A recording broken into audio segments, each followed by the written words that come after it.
Hello, and today is the day for the recap of the game that happened last night. I don't want to overreact to it, although it is very, very, very promising, as we did actually see Sam Bradford, of all people, throw the ball down the field. Doesn't happen all the time. He actually had 10.8 yards an attempt. Now, compared to last year when he was around 7, that's pretty good. And we actually saw the ball flying deep down the field. This is what happens when we actually have a running game to do play action off of. So it's kind of nice what things can do for you.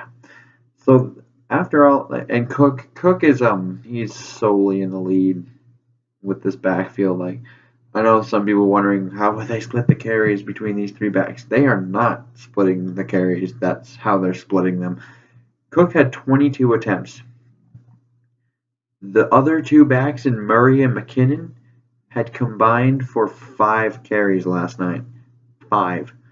5 carries for 11 yards.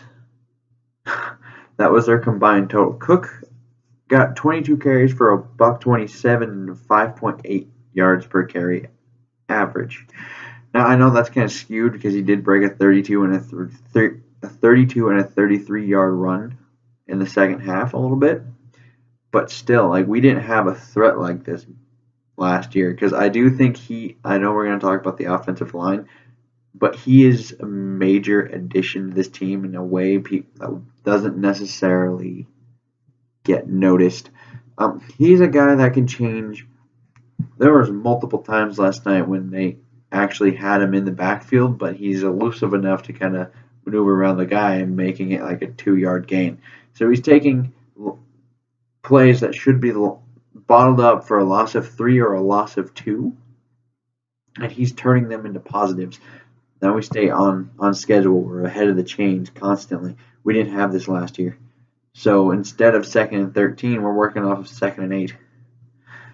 I think that's a very underrated thing from last night. Now we actually get the play action passing. Now we can go deep down the field, which the receptions weren't all too spread out either. This was the Diggs and Thielen show all night, it appeared, because Diggs had 7 receptions while Thielen had 9, and then the next leading receiver was McKinnon with 3 receptions for 32 yards. So in contrast to Diggs, who had 7 receptions for 93 and the 2 touches, then you have Thielen, who I think had the quietest 150-yard night for a receiver ever. Like, no one's really mentioned that. It's all about Diggs, and the line basically was Cook in there. And has Bradford turned the corner? It's all of that. Thielen had 9 catches for 157 yards. Like, that's nothing to slouch about. That's really, really good. And, of course, none of this can happen without the offensive line, though. And I do think the offensive line played amazingly last night, like, especially for what I was expecting. I expected this to be kind of like a normal average line. Now, Reef actually, in the run game, kind of looked dominant at times. So, I did not expect that. How I do think, in a way, like, if this is a playoff team, they did what they were supposed to do last night, which was, you're at home, it's a lesser defense, just do what you're supposed to do, handle business, win the game. So I think they did that. Like, if they're actually going, we just need consistency now, because I want to make sure everyone knows we need to temper expectations. Not saying, and if there's anyone thinking, oh, this is going to be a 19-0 Super Bowl year in Minnesota, all that stuff, calm down, because we still have to play the games, and we know what happened last year. We started out 5-0, lost 8 of the last 11 games. So in order for me to actually jump on board a giant hype train, I need to see this consistently, probably up into week 7 to week 10, I would think, of just consistent offense. That's when I would think this is probably a thing, just because I need to see them go past the bye week a little bit. And because once again, the bye week after the bye week, it just fell apart. So I would like to see all of that happen. And then I feel like this is the inevitable conversation. If Sam keeps playing even just half as, like, probably like 80 to 90% as good as he was last night, he's the quarterback. And I know there's a lot of Teddy people out there, but you can't yet. If this keeps happening, you have to warm up to number 8 because he played magnificently last night. So, and I don't think Teddy would be able to be in the plans if that's a thing, just because of how much of a distraction that could be. Like, if because Bradford, he's going to be expensive if he gets the extension, obviously. Like, I don't know if I doubt Kirk Cousins is going to get paid before the offseason comes by, but if he does, he's probably getting around whatever Kirk Cousins is getting. He's probably in that kind of tier. So we might not be talking about the $135 million contract that Stafford was getting, but we're still talking a pretty decent chunk of money. But I do think that's the inevitable conversation. Like, if this keeps up, he's the quarterback, and I think a lot of people are going to have to accept it, even though I am more of a Teddy guy. But if he keeps doing this, you can't argue with the results. I mean, 27 of 32 for 346 yards, 3 touchdowns, and 143 passer rating. If he can even do half of that consistently, I think we're talking a playoff team somewhere like 10-6, 11-5. Especially if our defense can hold up like it did last night. Because I think another giant story of this game was the red zone. Because last year we didn't have any success in the red zone, it felt like. This year, this one game, we were 50% in the red zone for touchdowns. We were 3 of 6. So if we're converting it like that, we should be able to be good, especially if we're condensing it down when we're on red zone defense. Because one time they scored a touchdown, the other times they were all field goals. If you're trading field goals for touchdowns, you lose. So just simple math. And our average yards per play were 7.5. I don't know when I wrote that down just because I don't remember the last time that happened. Like, it feels like it's been forever since we've had a real offense in here. I know some people may, so 2015. I don't think that was a real offense. That was the Adrian Peterson offense, which is hindered so much just because it's Adrian, so you have to give him the ball 30 times. So, and then third down conversions was another one I wrote down. We were 9 of 14 for 64.3% on third down.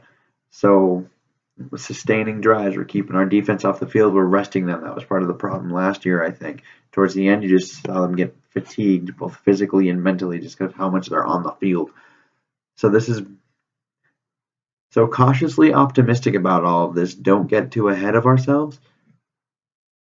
This is very, very promising, but I don't want it to be, just don't get too ahead. Don't get too ahead, because this could all change next week against Pittsburgh. Because Pittsburgh is a much more test-worthy opponent, if you will, especially since it's on the road in Pittsburgh. So it's going to be an interesting thing to see how that all shapes out. I don't know how that's necessarily going to go now, but it should be an interesting game if this is actually a thing and it continues, because there's 2 things you need to really think about. Was the Saints defense might be improved, but over what they were the past few years, that doesn't necessarily mean good for the Saints. Improved can be improved without being good. So now if we go into Pittsburgh and all of a sudden we just get shellacked by them, like 35-7, then it's a problem. But honestly, it's going to be interesting. Say the least. I think Trey Waynes is a guy, though, that I think he played decently overall outside of that one play where I forget who it was. Tommy Lee? Was it Lee Lewis? Pretty sure it was. Who beat him over the top for that long bomb. He kind of got aggressive, been on the double move, had a slight hold. But those are normal Trey Waynes things, and I think we're going to have to live with that. He did that in college. He was a little grabby, and he was a little bit too aggressive at times. So that's kind of what you have to live with. with Trey Waynes. I don't ever think he will be a shutdown corner. I do think he'll be a solid corner, like a good number 2, not a great number 1, but probably could play number 1 if you're really in a pinch. So I think that's kind of what you're looking at with Trey Waynes. So he's not a bad player, but I do think a lot of the defense does actually hinge on number 26 and number 55, because 55 actually played like Anthony Barr last night. So that was nice. That was really nice. I thought they might use him more as a pass rusher. They did not, but he actually did all right. And who would have thought that would actually just change like that? I didn't know if it would be that seamless.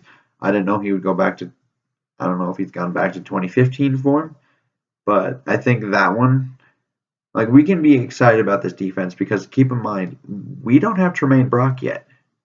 So this defense gets another solid corner, as the offense will get Michael Floyd back. So this is not the team at full strength.